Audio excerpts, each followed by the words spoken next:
আমার হেলিকপ্টার বানাইতে সময় লাগছে 7 মাস। খরচ হয়েছে প্রায় 3,80,000।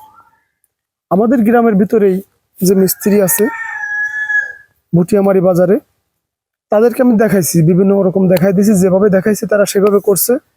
এর মালামাল আমি আনছি, বিভিন্ন হাইড্রোলিক করা আছে। আমি যেভাবে তাদের বুঝাইছি দেখাইছি ডিজাইনগুলো সেভাবে করা হয়েছে।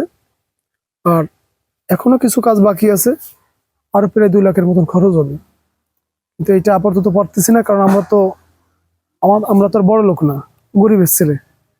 আমাদের ইনকাম করা লাগবে, খাওয়া লাগবে, সংসার চালানো লাগবে, তারপর আমাদের এটা করা লাগবে, আবার আনন্দ করা লাগবে। আমি যখন হেলিকপ্টার নিয়ে কোথাও যাই, রোডের থেকে যখন যাই, তখন আমি পাখাটা ঘুরাই না, কারণ যে কোনো আপনার অ্যাক্সিডেন্ট হতে পারে যে কোনো সময়। আর যখন আমি মানে আপনার গন্তব্যে পৌঁছে যাই, কিছু সময় আগে আমি ওটা আর কি চালু করি। মানে লোকজনে দেখে হেলিকপ্টার শব্দ শুনে, যে দেখে যে কি একটা আসতেছে হেলিকপ্টার, তখন গ্রামের যে লোকজন আছে, মানে যে বাচ্চা কাচ্চা আপনার সবাই আমার কাছে ছুটে আসে। শুধু দেখে যে এটা আবার কি, কোন জায়গাতে আসলো, হ্যাঁ কোন গ্রহের থেকে আসলো, মানে বিভিন্ন মন্তব্য করে। দেখে যে সোহেল ভাইয়ের ফুচকার গাড়ি, এটা করে ফুচকা বিক্রি করে।